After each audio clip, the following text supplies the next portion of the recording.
corresponde a las glándulas sudoríparas, que tienen una inervación especial, o tienen una, digamos, algo en particular. Las glándulas sudoríparas están inervadas por sistema simpático y por sistema parasimpático. Entonces, de ahí yo ya puedo deducir de que, por ejemplo, una glándula va a secretar o a dejar de secretar con la orden del simpático o con la orden del parasimpático, o sea, de las dos formas. Vamos a verlo como un ejemplo. Entonces, en la célula sudorípara, en la glándula sudorípara tengo, por ejemplo, acetilcolina igual, llega al ganglio, nicotínico igual, y acetilcolina sal igual. Acá es la única diferencia, ¿se dan cuenta? ¿Por qué? Porque yo les dije, sistema simpático, ¿cuál es el neurotransmisión postganglionar? Esta es la única, digamos, excepción. El postganglionar es acetilcolina, va a la glándula sudorípara. Por lo tanto, cuando yo tenga estímulo simpático, o sea, cuando yo esté alerta, cuando yo esté excitado por algo, voy a sudar de repente, ¿no? ¿De acuerdo? Pero cuando yo esté, digamos, en algún estado de shock séptico distributivo, también el paciente está marmólico y también está húmedo, ¿no? O sea, está haciendo lo mismo, pero uno es simpático y el otro, uno es parasimpático y el otro es simpático, ¿de acuerdo? Entonces ahí es la única diferencia, ¿no? Porque obviamente hay inervación de ambas, ¿de acuerdo? Hay una cierta contradicción aparentemente. Luego ya viene lo clásico, ¿no? Acetilcolina, ganglio y sale adrenalina, noradrenalina, alfa 1, alfa 2, beta 1. La noradrenalina o la adrenalina son catecolaminas que van a estimular las células postganglionares, obviamente, mediante su unión a estos receptores. Alfa 1, alfa 2 y beta 1. En cambio, la adrenalina sí va a alfa 1, alfa 2, beta 1 y beta 2, como lo van a ver acá. Este toma. Entonces, bueno, dopa también. Estimula dopa principalmente de ¿dónde está? En el riñón, ¿no? También músculo liso. Por eso les digo que cada vez que uno va avanzando, ¿por qué? Porque estos alfa hay en músculo, glándulas, nervios y músculo cardíaco, pero también hay en vasos sanguíneos, porque el músculo liso es algo muy general, ¿no? Músculo liso, ¿dónde hay? En el bronquio, en los vasos sanguíneos, ¿no? En las células, en las glándulas. El músculo liso hay en un montón de lugares. Bien, finalmente tenemos ¿el dogma? La inervación de la glándula suprarrenal. Si nosotros hablamos de un sistema simpático, el cual nos mantiene alertas para la lucha, para la huida, para la acción, eso es rápido e inmediato, pero algo más, yo necesito más adrenalina. Entonces, ¿quién es el productor principal de adrenalina y no adrenalina? La glándula suprarrenal. Entonces, también hay una inervación por parte del simpático que dice, ya, sigue tú, ¿no? Y la glándula secreta noradrenalina y adrenalina. Noradrenalina igual, receptores alfa 1, alfa 2, beta 1. Noradrenalina no va a beta 2, ¿de acuerdo? Noradrenalina no va a beta 2. Adrenalina sí a los 4, totalmente indistinto, ¿sí? Y el somático que ya tenemos, no hay ganglio y es voluntario. Esto es lo mismo. Y nuevamente, recordando entonces, sistema simpático prepara el cuerpo para la acción y medidas de respuesta al estrés, ¿no? Acelera. Entonces, si yo voy a estar alerta, mi corazón tiene que obviamente bombear la mayor cantidad de sangre, o sea, mi corazón va a aumentar el latido cardíaco, ¿no? Los cerebros aumentados, llega más cantidad de sangre al cerebro para pensar más rápido, aumenta la presión sanguínea para lo mismo, aumenta el metabolismo y aumenta el gasto de energía. En cambio, el sistema parasimpático no, sistema entre el reposo, que es entre disminuye la frecuencia cardíaca. ¿Quién trabaja? Los músculos gastrointestinales, un liso del intestino, ¿no? De la pared intestinal. Aumenta la actividad de las glándulas salivales y aumenta la actividad de las glándulas digestivas. Entonces, ahí tenemos quiénes conforman, ¿no? Sistema nervioso simpático, tóraco, lumbar. Un cuestionamiento que puede ser también la última C8, ¿no? Pero suficiente con que ustedes sepan que es tóraco, lumbar, T1, T12 y hasta el lumbar 3. Y el parasimpático, hay parte craneal y hay parte sacra, 2, 3, 4 y craneal 3, 7, 9 y 10. periférico que es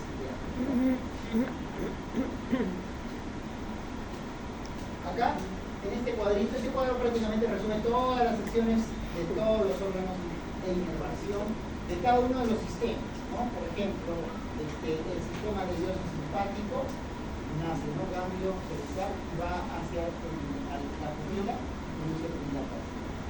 Cuando va la glándula mandibular, mucoso, a los vellos de la piel, intestino, y todas las secciones que va a ocasionar ese neurotransmisor de ese sistema en ese órgano, ¿ya? Entonces, en resumen, nosotros tenemos lo siguiente. El sistema nervioso simpático, ¿no? El sistema nervioso simpático nos prepara, como digo yo, para escapar en el momento indicado, ¿cierto? Entonces, si yo voy a escapar en ese momento, yo que necesito con mis ojos, necesito estar alerta, necesito que mi corazón lata más rápido, ¿cierto? Entonces, si yo quiero que mi corazón lata más rápido, ¿qué va a causar el sistema nervioso simpático en mi corazón? Aumento de la frecuencia cardíaca, o sea, inotropismo. ¿Pero a través de quién? Estamos en el simpático, ¿ah? El simpático tiene alfa 1, alfa 2, beta 1 y beta 2, y D, ¿cierto? Ustedes deben acordarse, acá, beta 1, siempre, corazón, beta 1. O sea, cuando ustedes le ponen a alguien adrenalina y el corazón late más rápido, ¿en qué receptor está actuando? Porque una pregunta puede ser así, ¿no? En el caso de que se administre adrenalina, la persona tiene taquicardia de 140 y esto es explicado mediante la estimulación del receptor beta 1. ¿Ok? Eso es, hay receptores característicos, sí, de cada una de esos órganos, ¿no? Si que yo quiero, obviamente, escapar, ¿cómo van a estar mis pupilas? Tienen que estar a donde voy, ¿no? Como el gato. Tienen que dilatarse. ¿Qué receptor? Alfa 1. Que causa miliasis, ¿no? Les pregunto, en ese momento que yo quiero huir, se me va a ocurrir comer algo, ¿no? Digerir, salivar. No, olvídate de eso. Por eso, inhibe la salivación. ¿A través de quién? M3. ¿Qué más? Nosotros bajamos un poco más y llegamos al vaso sanguíneo. Mira, corazón, beta 1. Vaso sanguíneo, alfa 1. ¿De acuerdo? Diferente. Beta 1 en vaso sanguíneo puede haber, pero no es el predominante, ¿verdad? ¿Quién es alfa 1? Entonces, si yo, igual, nuevamente, voy a querer escapar, correr, necesito que, obviamente, mi presión aumente. ¿De acuerdo? Para que haya mayor bombeo, responda al corazón. Entonces, ¿qué va a haber? Vaso, constricción. A través del receptor alfa 1. ¿Qué más? ¿El estómago? ¿Me interesará algo en ese momento? No, nada que ver, ¿no? Ni mi estómago, ni mis ganas de orinar, nada. En ese momento se me olvida, ¿no? Ya cuando estoy lejos, ahí ya recién. Entonces, alfa 1 y beta no tiene nada que ver, motilidad disminuida, ¿no?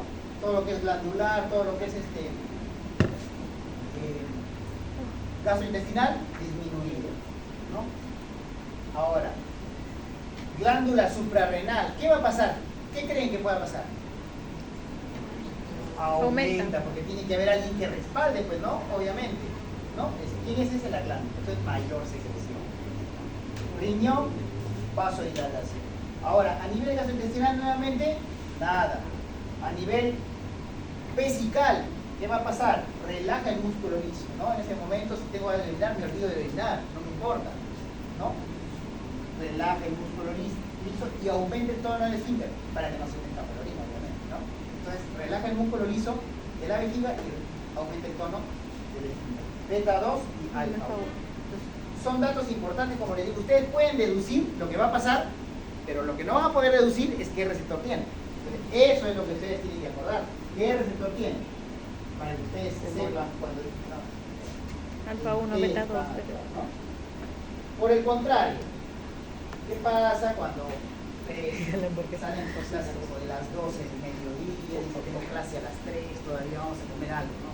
Van a comer, comen bien, dicen que ahí en el gras, y luego ya en la clase Sí pasa.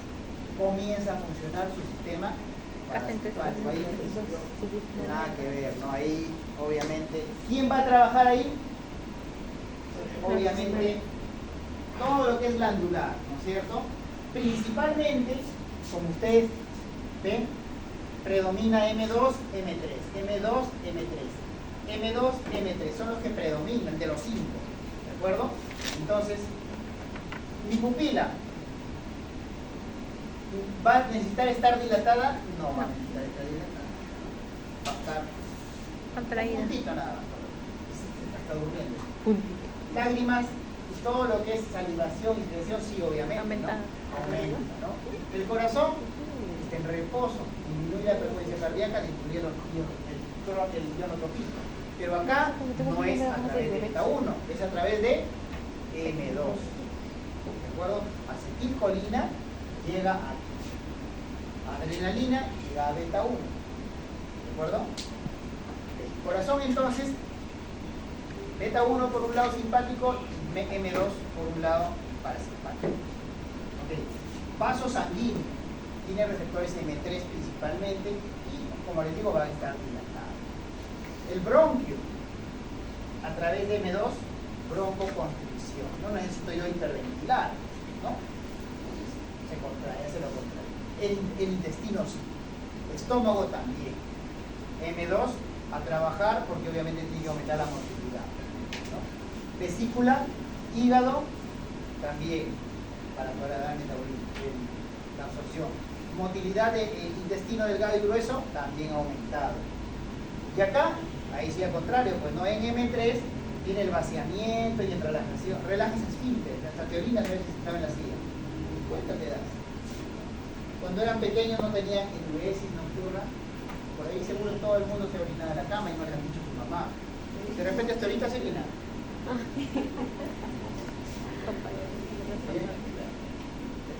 Esos son los receptores simpáticos y parasimpáticos principales.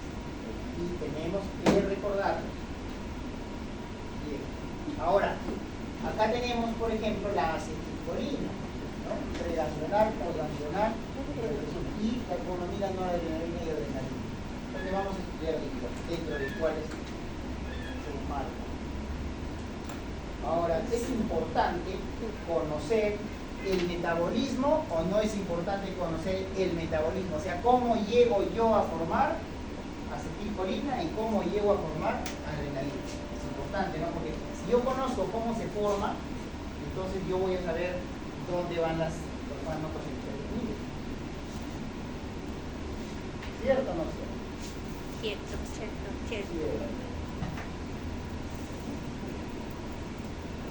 Entonces, estas gráficas.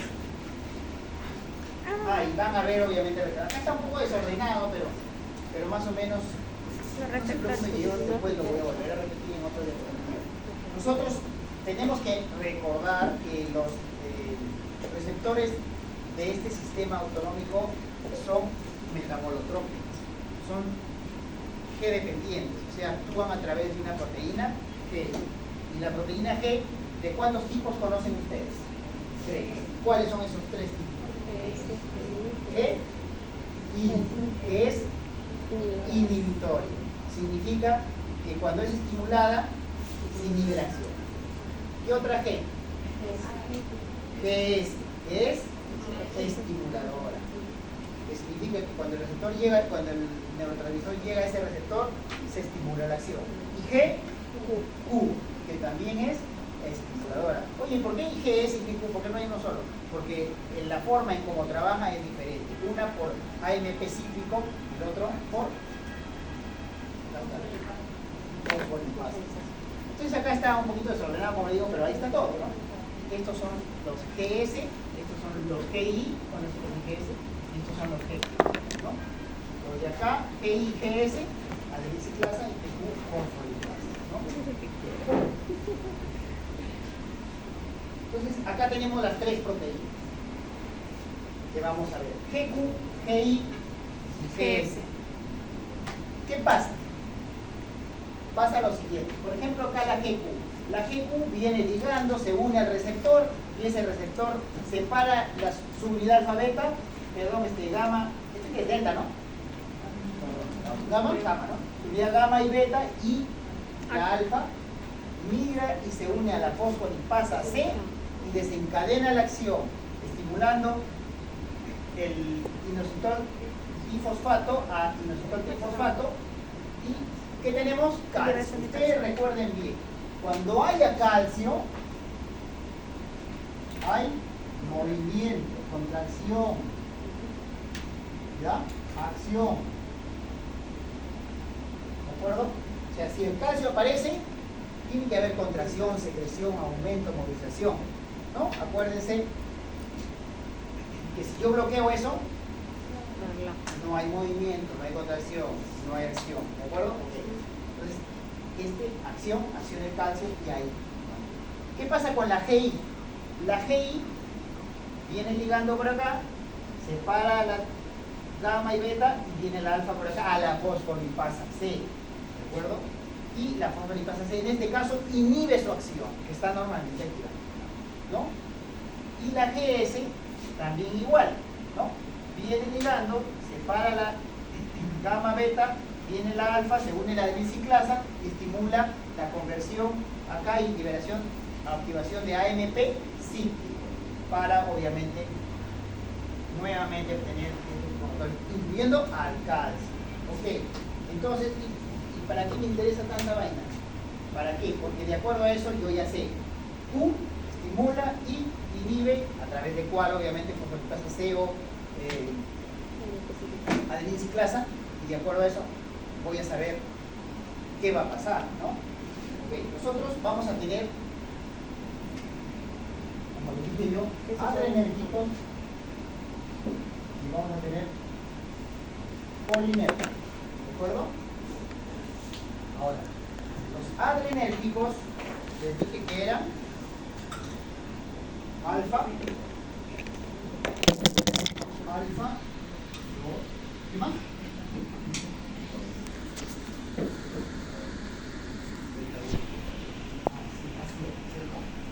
Y los polinérgicos van a ser todos los M's. 1, 2, 3, 4, 5. Y son los que me interesan, lo que va a estar en la zona. 1, 2, 3, 4. Ahora, para complicarnos un poquito la vida, este puede ser I, este puede ser Q, este puede ser S, y empieza toda la definición, ¿no? Estaba tan bonito, ahora empieza a complicar. Pero nosotros tenemos que buscar formas de el simpático, adrenérgico, y ustedes dicen allá.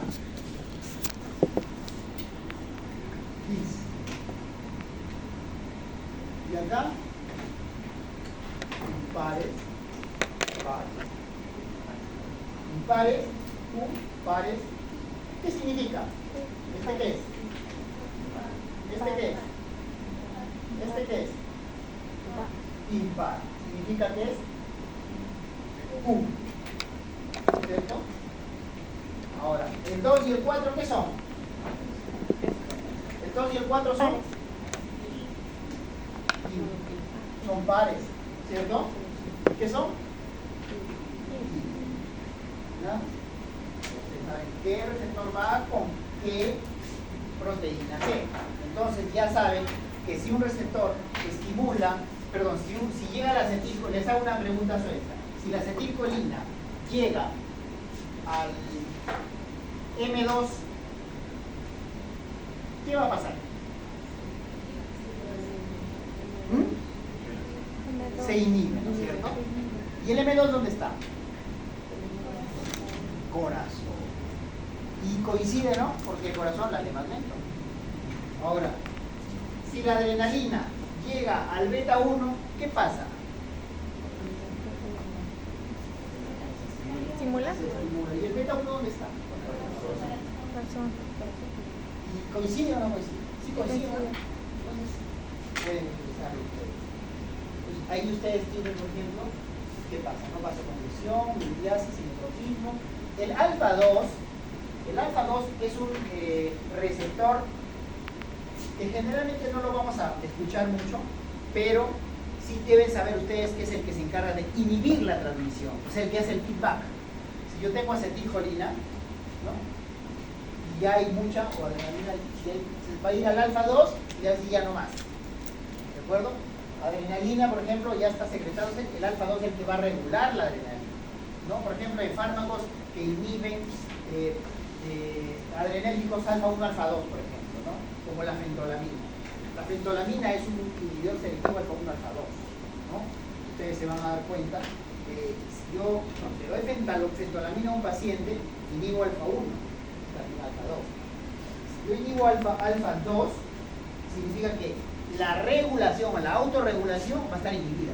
O sea, obviamente el corazón va a quedar a merced de alfa 1, nadie más lo va a bloquear. Pero si yo bloqueo solamente alfa 1, ¿sí? Si yo estimulo solamente alfa 1, entonces obviamente el alfa 2 va a permitir que se regule. Y puede haber acción en el vaso sanguíneo y no en el corazón. Eso lo vamos a ver después en una gráfica también. Bueno, ahí están los receptores nuevamente. Y acá también vuelven a estar los receptores otra vez de lo que acabamos de observar, ¿no? En resumen, nosotros tenemos un sistema nervioso simpático y un sistema nervioso parasimpático, los cuales actúan en concordancia. De alguna manera podemos darnos cuenta que son opuestos, pero a veces actúan digamos, ¿Conjunta? unión, ¿no? Acá, por ejemplo, acá tenemos un efecto a través de la noradrenalina agonista, y acá tenemos un efecto, antagonista, y acá tenemos un efecto agonista, ¿no? Es para más o menos explicar cuándo es un efecto mimético y cuándo es un efecto, y ya lo hemos explicado justo al inicio de las clases, ¿no? Los resultados. Ahora, existen fármacos directos, fármacos de acción indirecta. ¿Por qué llamaríamos o por qué diríamos fármacos de acción directa? También tiene receptor. No, si diríamos específicos al receptor, serían fármacos específicos. ¿Por qué es directo? Por ahí vas, pero a ver, déjame masticar. ¿A quién le digo? ¿Por qué decimos que es un fármaco de acción directa? Más o menos por ahí vas, casi en un 89.9%. ¿Por qué? Porque estimulan al receptor directamente. Estimulan al receptor directamente. ¿A qué receptor? A este. Ese es un fármaco de acción directa. Y fármaco de acción indirecta es aquel que estimula en otro sitio y hace que el neurotransmisor incremente. ¿De acuerdo? Y actúa en el receptor. Quiero llamarlo así, pues, ¿no?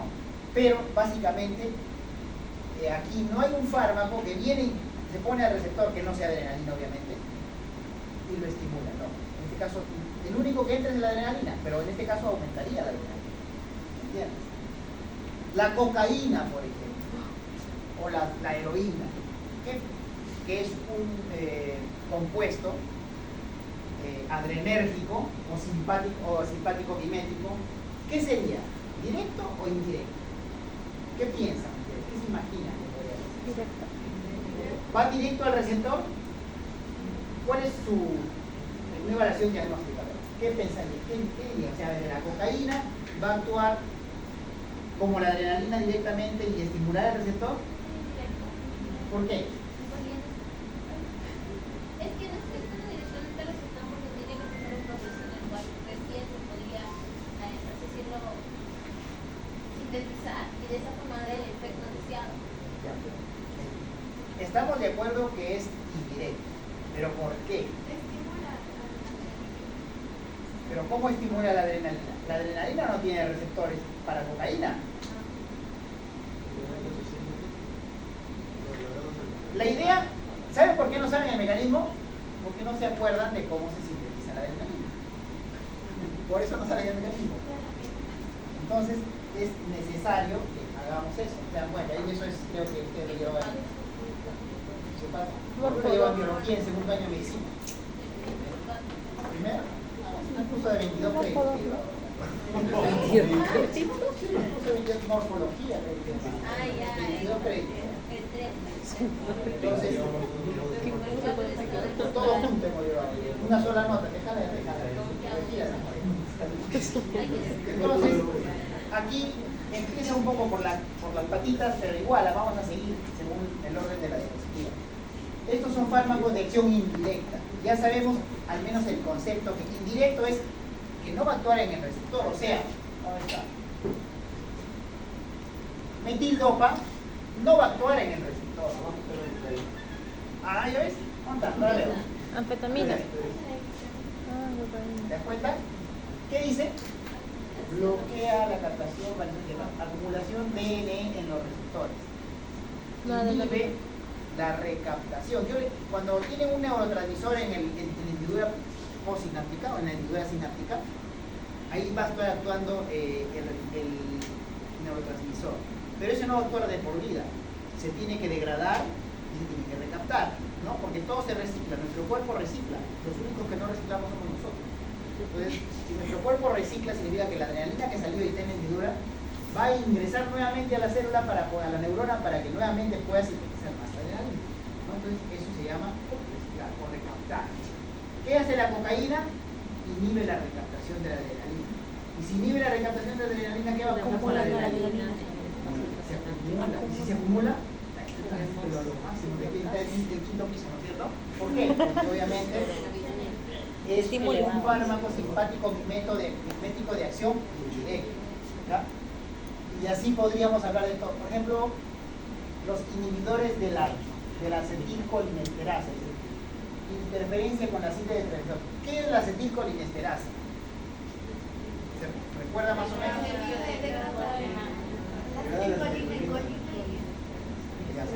¿Cierto? Si la acetilcolinesterasa es una enzima que se encarga de degradar a la acetilcolina, que es un neurotransmisor que actúa en el receptor muscarínico, y yo la elimino, ¿qué pasa con la acetilcolina? ¿Y qué pasa con el aumento de acetilcolina? Viene el síndrome colinérgico, ¿de acuerdo? ¿Qué es lo que pasa cuando quieren campeonar? Cuando van y toman su racumín, ¿cierto? Pasa eso. Porque el racumín es un carbamato, un órgano fosforado, es un inhibidor de la acetilcolinesterasa. Irreversible. Pues si ustedes inhiben irreversiblemente la acetilcolinesterasa, la acetilcolina obviamente va a estar dando a los receptores muscarínicos, con toda la estimulación de los receptores, de todos los genes que existen en todas las partes de su cuerpo. Y obviamente van a tener vómitos, convulsiones, mareos, se van a orinar no pierden la conciencia, tinitos, todo eso van a tener gracias a la acetilcolina. ¿De acuerdo? Entonces, es un inhibidor o un fármaco de acción indirecta. Acá no estamos distinguiendo si son simpático-miméticos, parasimpático-miméticos, simpático-líticos, parasimpático-líticos. Solamente estamos conociendo el concepto de fármaco de acción indirecta. La reserpina, por ejemplo. La reserpina es un bloquea el sistema de transporte y almacenamiento de la vesícula. Significa que bloquea la síntesis de adrenalina. ¿De acuerdo? ¿Y qué es la reserpina? ¿Alguna vez lo han escuchado? ¿Para qué se usa? Trastornos de humor. Depresión, ¿no? Destrucción, dice acá. Efecto, destrucción de noradrenalina por la MAO, mitocondrial y agotamiento de las terminales adrenérgicas. Es un mecanismo de acción. ¿De acuerdo? ¿Qué más? ¿Qué otro fármaco tenemos ahí? Anfetaminas. También, ¿no? Anfetaminas es un tipo de adicción muy frecuente en los estudiantes.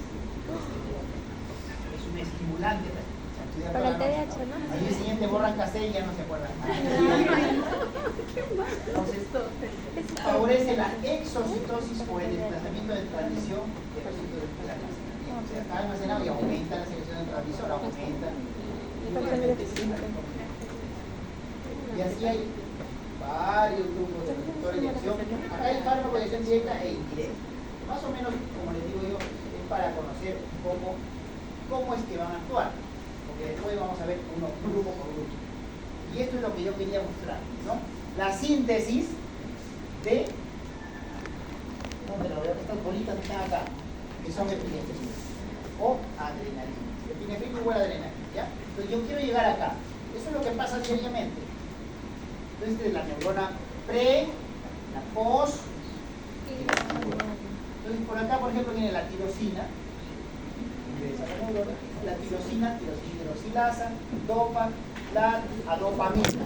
Dopamina es un antecesor de la adrenalina. Luego viene la dopamina acá, se convierte en norepinefrina o noradrenalina. Y esta noradrenalina, por esa fenil-N-metiltransferasa, se convierte en epinefrina o adrenalina. ¿Y qué pasa? ¿Puede estar suelta en la célula, en la neurona? No. Se va y se almacena en vesículas, como esta vesícula está almacenando el neurotransmisor, que puede ser adrenalina o noradrenalina, ¿no? Ahora, y eso hace que obviamente no se libere y no actúa.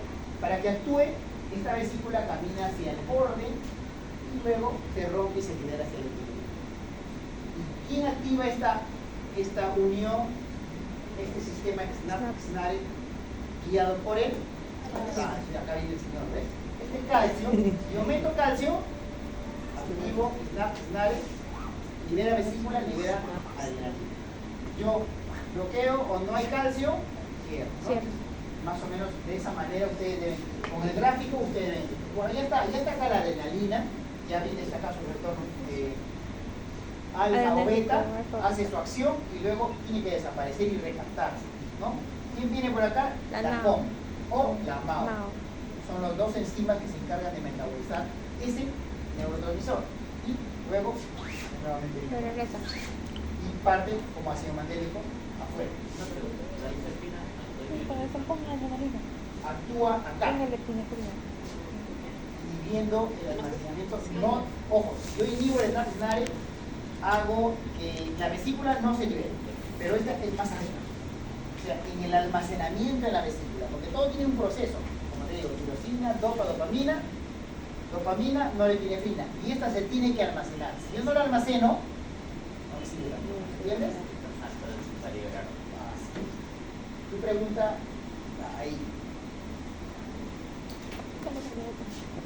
Reserpina, y acá inhibe el almacenamiento, ¿no? Mira la anfetamina, acá está.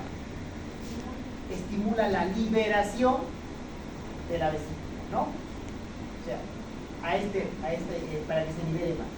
¿Qué más?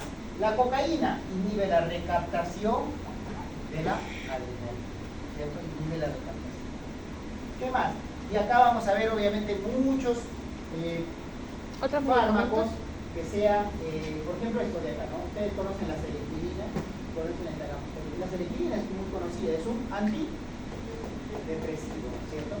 La depresión viene por disminución, obviamente, decaimiento, y ¿qué hay que hacer? Hay que hacer que tengan mayor cantidad de adrenalina acá, y para eso tengo que inhibir la MAO, por eso es el inhibidor de la MAO, inhibe la distribución de la adrenalina, aumenta la adrenalina acá y obviamente tienes una persona que no se deprime tanto. ¿Entiendes? Por eso.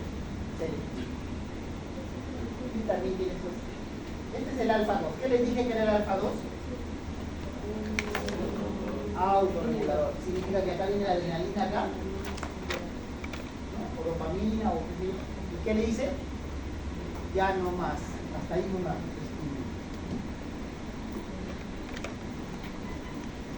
En Tacapone, por ejemplo, también inhibe el metabolismo de la adrenalina también.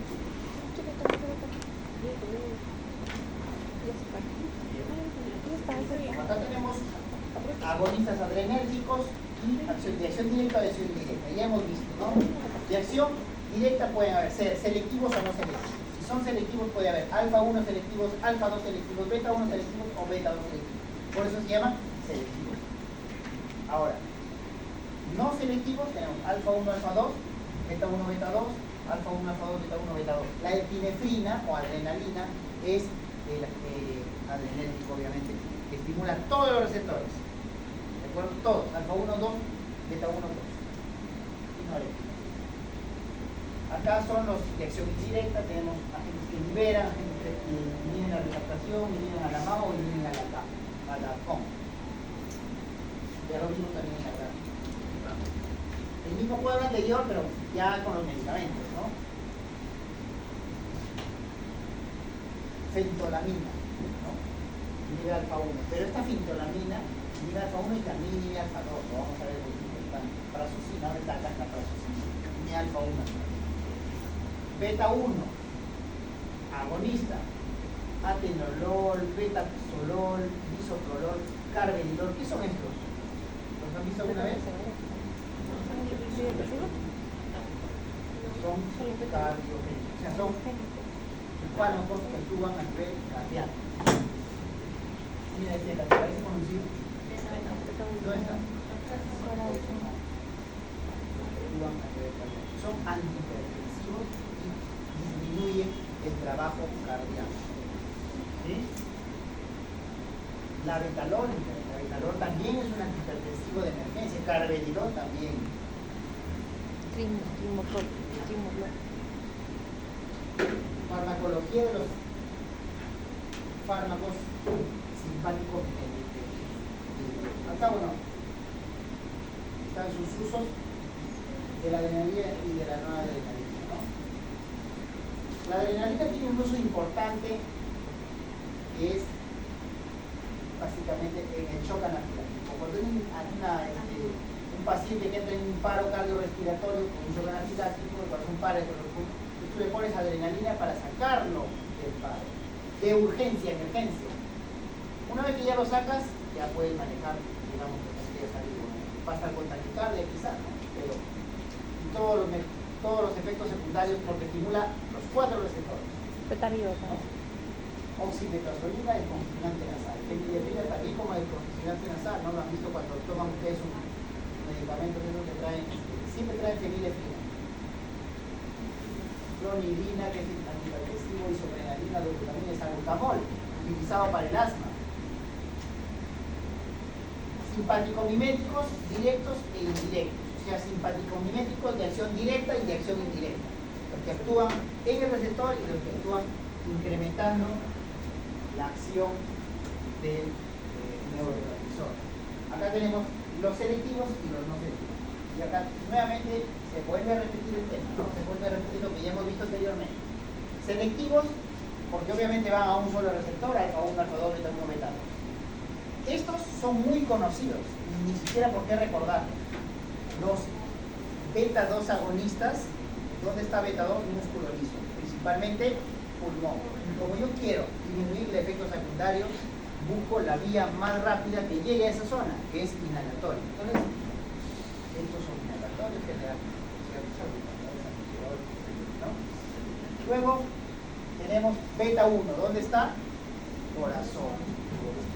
Dobutamina es un fármaco selectivo, porque va a beta 1, que se utiliza mucho en la unidad de cuidados intensivos, ¿no? Para pacientes que están en shock distributivo o shock séptico. Beta 2 es dobutamina y alfa 1 que se utiliza.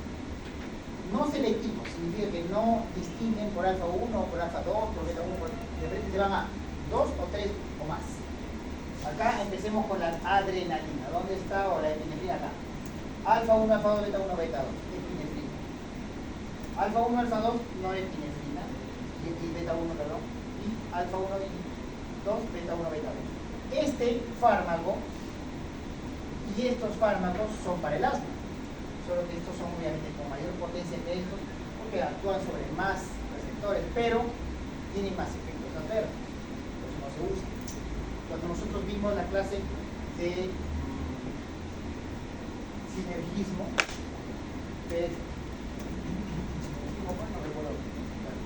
acuérdense que vimos que el isoproterenol tenía mucho más potencia que el salbutamol o los beta 2 agonistas selectivos, ¿no? Y los de acción indirecta, que ya lo vimos, están abajo, bien. Ahí están los receptores en los cuales actúa. Beta 1 es corazón, beta 2 pulmón, resumen, ¿no? Alfa 1, músculo liso, o sea, vasos sanguíneos, ¿ya? Alfa 2 inhibe la neurotransmisión, o sea, sistema nervioso, y también músculo liso. También hay alfa 2 en músculo liso. Y ya vimos también la absorción, el isoproterenol, la dobutamina, la beta 2 agonistas, tienen diferentes modos de absorción. La dopa y la isoproterenol endovenoso, 2 inhalatorio, la distribución es buena, no pasa barrera hematoencefálica, metabolismo por las COM y las MAO y la expresión adrenal.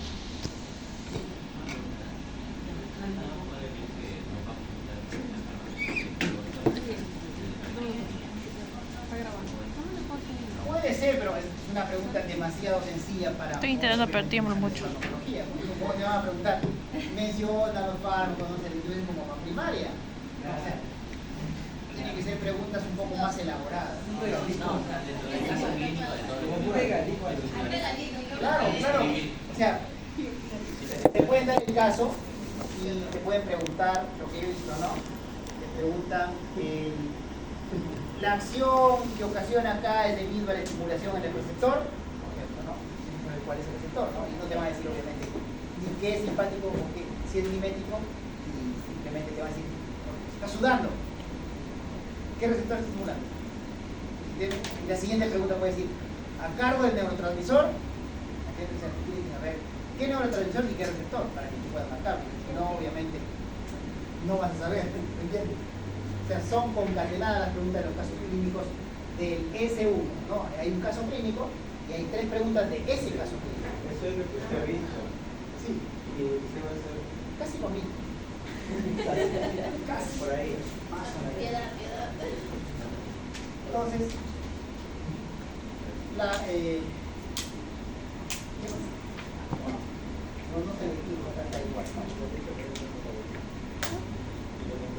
Efectos adversos.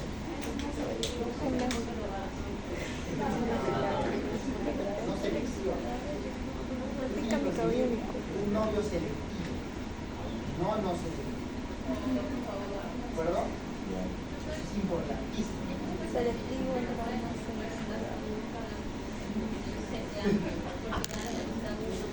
Claro, por eso, pero el uso principal de la adrenalina es, como ya lo has visto, una emergencia. Generalmente, como les digo, en shock anafiláctico, ¿no? Te saca del paro cardiorrespiratorio, ¿no? Y ahí quedó. Bueno, para lo demás, pues hay cosas más selectivas, ¿no? La dopamina, la dopamina, ¿no? Muy poco utilizan adrenalina en goteo de infusión continua en una UCI por un shock cardiogénico o un shock séptico, por ejemplo, ¿no? El shock séptico es un shock que no responde a fluidos, que tiene que poner catecolamina, ¿no? No le vas a poner adrenalina, le pones dobutamina, dopamina. Bien. Bien. Efectos adversos de la dobutamina, taquicardia, hipertensión, arritmias, del salbutamol, hipocalemia, arritmias, taquicardia, palpitaciones, urticaria, ansiedad, broncoespasmo, ¿cómo dice? Porque ustedes dirán, no, pero este salbutamol, broncoespasmo, sí causa bronchodilatación, no es refractario. Irritación, bucofaringe, salmeterol. El salmeterol es como el salbutamol, pero es más largo, ¿no? Entonces, es lo mismo que el anterior, más temblor. Contraindicaciones, obviamente, lo que causa, lo contraindica. Bien. Y obviamente el efecto adverso de taquicardia no le puede dar una arritmia, obvio, o sea, hipersensibilidad a todo el mundo, no le da un fármaco que sea, al cual sea alérgico. Broncoespasmo para 2 minutos. El feocromocitoma, ¿ustedes conocen el feocromocitoma? Es un tumor de la glándula suprarrenal. Y si es un tumor de la glándula suprarrenal, ¿qué va a pasar con el individuo? ¿Cuál va a ser uno de sus síntomas principales? ¿Ya no hay? Hiperproducción. Hiperproducción. ¿Y qué va a pasar? Anda más allá, no te quedes en el medio. ¿Cómo tú ves? Está hiperproduciendo. ¿Qué está hiperproduciendo? Sintomáticamente, como por ejemplo, un tumor de la glándula suprarrenal. ¿Qué más? Principalmente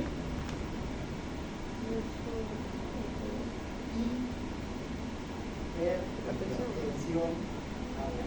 Un paciente con feocromocitoma clásicamente va a tener presión arterial elevada siempre, ¿no? Urgencias hipertensivas continuas. Entonces, un feocromocitoma, obviamente, el tratamiento final del feocromocitoma es la cirugía, extraer el tumor. ¿no? Pero el tratamiento temporal puede ser bloqueadores, ¿no? Alfa 1, alfa 2, o ahorita alfa 1, alfa 2. Ahorita lo vamos a ver. Síndrome adrenérgico. ¿Cómo es el síndrome adrenérgico? Como el colinérgico. Se aumenta la acetilcolina, el adrenérgico aumenta la adrenalina, ¿no? Ansiedad, insomnio, agitación psicomotriz, hemorragia peritoneal, arritmias, palpitaciones, hipertensión. Un síndrome adrenérgico es lo que le causa el feopropositor. Contraindicaciones. Y simpáticos miméticos indirectos, que ya los vimos, ya más o menos sabemos cómo funcionan, incrementando la síntesis de catecolamina, aumentando la liberación, inhibiendo la recaptación, inhibiendo la metabolización, ¿no? Derivan de la estimulación de los receptores de catecolamina. O sea, quien estimula el receptor sigue siendo el neurotransmisor, no el fármaco. Acciones, por ejemplo, la L-dopa, tratamiento del paro.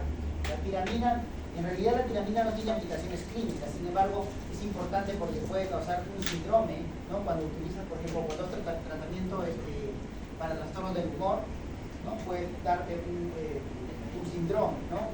Que se llama el síndrome de queso, que se causa por crisis hipertensiva en pacientes, que puede consumir queso o consumir vino, ¿ya?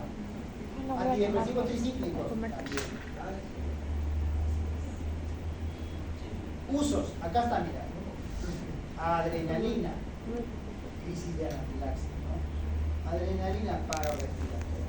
Bradicardia no es de elección, por eso está así anaranjadito, pero se puede utilizar si no tienes dopamina o dopamina, ¿no? En hemorragia digestiva sí se puede utilizar incluso en infiltración local. La adrenalina, cuando tú la infiltras directamente en el vaso se colapsa. Espasmo también. Si tú tienes un paciente que está en paro respiratorio, hay un paro que se llama paro cardíaco, hay paro cardiorrespiratorio y hay paro respiratorio. ¿No es cierto? Cuando un paciente está en sala de operaciones, tú le pones un medicamento al cual es alérgico, el paciente entra en un broncoespasmo rápido y se puede morir inmediatamente si no lo intubas. Y no lo vas a poder intubar porque obviamente está cerrado el bronco. Le das adrenalina porque eso va contra el broncoespasmo. ¿Sí? Es un medicamento que sí o sí tiene que estar en el coche de paro. Pero ya para un broncoespasmo más, digamos, no, menos severo, obviamente crisis asmática, o EPOC, además de otras cosas, isoproprenol también algo así, pero principalmente, ¿no? Insuficiencia cardíaca, como digo, dobutamina, amenaza de parto pretérmino, ritodrina y asma, EPOC, salbutamol salbutamol. Simpaticolítico, o sea, vamos a la acción contraria, vamos al que va a desaparecer la adrenalina, ¿de acuerdo? Al que va a hacer que no se libere adrenalina o al que va a hacer que la adrenalina se metabolice más rápido. Acá está. Y acá tenemos al antagonista, tratamiento para el feocromocitoma, este que está acá, fentolamina. Si yo les dije que el feocromocitoma es un tumor de las glándulas suprarrenales, significa que aumenta la secreción de catecolamina o de adrenalina, entonces yo tengo que bloquear ese efecto que hace la adrenalina, por eso le doy un simpático líquido. Es un antagonista del receptor alfa no selectivo. Ahora, alfa 1, para sostener estos son antihipertensivos. Acá tenemos un fármaco que es importante mencionar, que es la tamsulosina, ¿no? Es un alfa 1 o bloqueador alfa 1 que se utiliza mucho en la hipertrofia benigna de próstata, ¿no? Para que la próstata dilate. Beta receptores antagónicos, tenemos nadolol, findolol, propanolol, sotalol, timolol, son fármacos. El timolol, por ejemplo, a nivel local, oftálmico, y propanolol se utiliza para el hipertiroidismo. El beta 1 selectivo, atenolol para la hipertensión arterial, esmolol también para la hipertensión arterial, y esos de acá, que son de última generación, como el carvedilol, el bucinalol, el abetalol, el celiprolol y el deliprolol, son fármacos antihipertensivos de tercera generación utilizados en crisis hipertensivas o crisis hipertensivas. Este es el resumen de todo lo que hemos visto anteriormente. Y acá están los simpaticolíticos. Al igual que los simpaticomiméticos, se van a clasificar según qué receptor van a antagonizar, ¿no? Antagonistas alfa o antagonistas beta. Si hablamos de antagonista beta, vamos a dar beta 1, beta 2. Si yo me voy a antagonizar beta 1, voy a hablar de corazón. Si voy a antagonizar beta 2, voy a hablar de pulmones. ¿De acuerdo? Entonces, los no selectivos obviamente se van a los dos lados, ¿no? Los beta 1 selectivos van al corazón. Acá tenemos atenolol, bisoprolol y elbolol, principalmente. Los otros no selectivos, carvedilol y labetalol, son antihipertensivos y trabajan también disminuyendo el trabajo cardíaco. Beta 1 selectivos significa que disminuyen el trabajo cardíaco y van contra la hipertensión arterial principalmente, ¿no? Son de tercera generación, celiprolol y elbolol. Acá en los antagonistas alfa tenemos no selectivos como la fenoxibenzamina o la fentolamina, que son los que van a ser utilizados para los tumores para los feocromocitomas, y los alfa 1 selectivos, que de todo lo que está relacionado con el corazón se van a la próstata, ¿no? Alfa 1 selectivo, antagonista o bloqueador, tamsulosina, disminuye el tamaño de la próstata, ¿no? Permite que el paciente orine. Alfa 2 selectivos no se utiliza. ¿Por qué? Porque obviamente regula la neurotransmisión, no se usa. Usos de los alfa. Alfa 1 selectivos, como ya les dije, próstata. Y en la próstata, ¿qué hace? Hace que la próstata se relaje y permita que la orina pase. Porque la próstata envuelve a la uretra, primera porción, y si se contrae, no orina el paciente. ¿De acuerdo? Entonces, ¿qué hace el bloqueador alfa? A través de la tamsulacina, o bloqueando el receptor alfa, hace que la próstata se relaje. Y la manguerita se queda permeable y el paciente puede orinar. Ese es el efecto. ¿De acuerdo? Tiene buena absorción bioral. Alfa 1, alfa 2 selectivos, uso principalmente en feocromocitoma, ¿no? Acá está, mira, el receptor M3 de la próstata y el receptor alfa 1. Esto es acetilcolina y este es adrenalina. Acá actúa a este receptor alfa 1. ¿De acuerdo? Ahora, acá está lo que yo te mencionaba. Yo te mencionaba que en el vaso sanguíneo y en el corazón vamos a tener dos grupos de receptores, ¿no? Pero antes que pasemos, vamos a ver primero los efectos adversos. En piel, urticaria, prurito, Steven-Johnson, cefalea, cardiovascular, hipotensión, palpitaciones, taquicardia refleja, hipertensión refleja. Genitales, alteraciones de la eyaculación, o sea, un alfa bloqueador como la tamsulosina. Con eso tú le calmas al paciente la molestia urinaria, o sea, el orinar a cada ratito, el goteo cuadriculado, se lo calmas. Pero, no sé si se pasó. Pero, obviamente, por lógica, si yo hago que la próstata no se contraiga, sino se relaje, No va a haber. y la eyaculación tiene que ver con la contracción de la próstata, no va a haber eyaculación. La eyaculación es retrógrada, y eso es alteración con la eyaculación, ¿ya? Acá, por ejemplo, indicaciones puntuales: terazocina, hiperplasia, tamsulosina también, feocromocitoma, fenoxibenzamina, y en los simpaticolíticos beta, acá vamos ya de pulmón principalmente y beta 1 en el corazón. No selectivos como el propanolol, principalmente como les mencioné, para hipertiroidismo, tiene buena absorción bioral. El atenolol solo al 50%, el timolol utilizado de manera oftálmica. Beta 1 selectivo, acá sí van para la presión, estos son de segunda generación. Los de tercera generación son los que ahorita están, digamos, utilizándose para las defensas hipertensivas. El esmolol también a veces. Acá está el mecanismo de acción, obviamente inhibiendo el sistema de adrenalina angiotensina también. Y la adrenalina. Acá tenemos entonces sus usos. Atenolol, infarto agudo de miocardio. Le quita el trabajo al corazón, le resta el trabajo, le quita la contractibilidad. ¿De acuerdo? Beta bloqueador se puede utilizar en un paciente con hipertensión arterial, pero no es el de primera elección. De primera elección, cuando veamos hipertensión arterial, vamos a ver que son de repente los IECA, los bloqueadores de canales de calcio, ¿no? Los ARA2, ¿no? Beta bloqueador o diuréticos son fármacos que se utilizan para la presión, pero como coadyuvantes. Arritmias, el molol, atenolol también, hipertiroidismo, acá dije, ¿no? Propanolol, glaucoma, timolol. Por eso dije que el timolol se utiliza generalmente en pacientes con problemas oftálmicos. Acá están los efectos adversos. Y acá están los beta ya de tercera generación, no selectivos y selectivos. Acá generalmente van para lo mismo, ¿no? Todos a nivel cardíaco y a nivel, así no sean selectivos y a nivel de vasos sanguíneos, ¿no? Hipertensión arterial. La betalol, muy bueno para gestantes, es medicamento tipo B, a diferencia de los otros antihipertensivos, ¿no? Antihipertensivo, la betalol es beta FDA tipo B, o sea, se puede utilizar en gestantes, ¿ya? Acá está, ¿ven? Beta 1 selectivos, el iprol y el bibolol, ellos se utilizan también para hipertensión arterial. Insuficiencia cardíaca, igual carvedilol, dibolol, bisoprolol y urgencias hipertensivas, la betalol y en gestantes también la betalol. Efectos adversos, síndrome de abstinencia, exacerbación simpática, hipotensión, bradicardia, bloqueo auriculoventricular, insuficiencia cardíaca, vómito, nefrosis.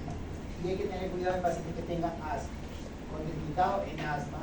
Cuando hablo yo de contraindicación, significa que obviamente de preferencia se evita. Pero si yo estoy en una emergencia, ya no me va a importar si es asmático o no en ese momento, no tengo que sacarlo de la emergencia. Por eso hay que tener mucho cuidado, porque a veces uno piensa de manera tubular y dice, ok, está contraindicado, no le doy nunca. No es así. Uno tiene que ver primero qué vale, un paciente vivo o un paciente con taquicardia, o un paciente con hipertensión, o un paciente con hipotensión, o un paciente con hiperglicemia, obviamente un paciente vivo, no de malo control, ¿no? Eso es importante. Simpaticolíticos, acá está su farmacocinética y su farmacodinámica. Bueno, farmacocinética nada más está acá. Por ejemplo, el propanolol, ¿no? Buena absorción bilateral, se da, o sea, obviamente se absorbe por la boca en 1 a 2 horas, y endovenoso menos de 5 minutos. Un ejemplo, volumen de difusión de 4 litros, metabolismo hepático y excreción urinaria, tiempo de idea media de 3 a 6 horas, y así con los demás medicamentos.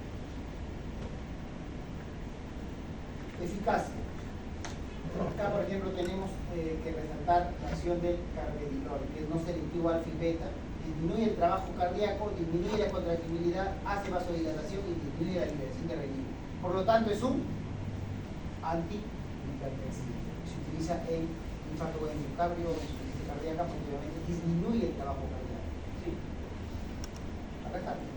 Heart failure, o sea, falla cardíaca con fracción de eyección disminuida en este estado. Angina o en fibrilación auricular. Prazosina. La prazosina es un antihipertensivo. Luego vamos a utilizar una gráfica para poder explicar cuál es la diferencia entre un alfa 1 selectivo y en un alfa 1 simpaticolítico no selectivo, como la fenzolamina. Acá está, mira. La prazosina, acá está el revisor, seriedad viene acá. Alfa 1, este de acá es selectivo, ¿eh? Viene acá en el vaso sanguíneo y le da vasodilatación. ¿De acuerdo? Si mi vaso sanguíneo se dilata, ¿qué va a decir mi cerebro? Y los vasoreceptores que están ahí. Algo está pasando, este tipo no va a hacer llegar la sangre suficiente al cerebro y va a secretar más adrenalina, ¿no es cierto? Porque va a interpretar una vasodilatación. Entonces, esa adrenalina va a llegar a la lentitud a nivel del corazón, donde está beta 1, y va a querer estimular a beta 1. Pero existe un receptor que regula la neurotransmisión, que es el alfa 2. Entonces, esa misma adrenalina viene acá, alfa 2, y dice, no, oye, aguanta, estamos bien. Ahí ya, ok. Entonces, no hay taquicardia. Si yo le doy prazosina, no hay taquicardia. Pero, ¿qué pasa con la fentolamina? La fentolamina es no selectivo, ¿de acuerdo? Alfa 1, alfa 2, o sea, se van los dos. Entonces, ¿qué pasa? Viene acá la adrenalina, se une al vaso sanguíneo, se dilata.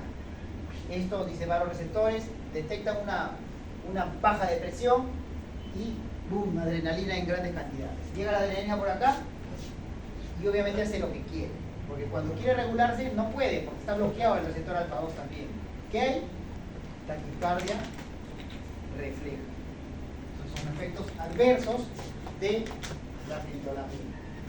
Fármacos no selectivos. ¿Ah? no selectivo, claro, en este caso, ¿no? Igual va a pasar cuando actúen otros receptores, obviamente. Simpaticolíticos, es lo mismo, o sea, a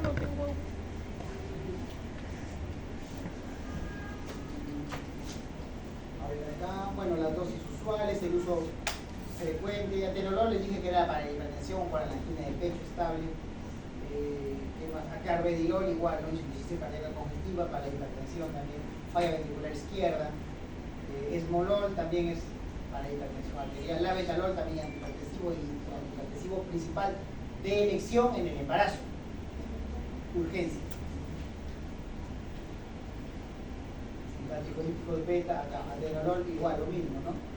Usos o precauciones en pacientes diabéticos. Yo les dije que los simpaticolíticos incrementan la glicemia, entonces tiene que tener cuidado en pacientes Diabéticos. ¿verdad? ¿Qué más? El timolol, paciente con glaucoma. Propanolol, paciente con también indicado en hipertensión, angina pectoris, pero el propanolol casi no se usa como antihipertensivo, como digo, se utiliza más en pacientes que tienen hipertiroidismo, más que como para el antihipertensivo. Hay otras líneas de tratamiento para la presión arterial. Igual precauciones las mismas. Simpaticolíticos indirectos. Encuentro simpaticomiméticos indirectos, hay simpaticolíticos indirectos también. Significan que van a producir o van a eliminar o disminuir la acción de los neurotransmisores, ¿no? Inhiben la tirosina hidroxilasa, alfa-metiltirosina, inhiben la tropa descarboxilasa, inhiben el almacenamiento de las catecolaminas, inhiben la liberación de las catecolaminas, ¿no? La cosa es que al final hay menos adrenalina de lo normal.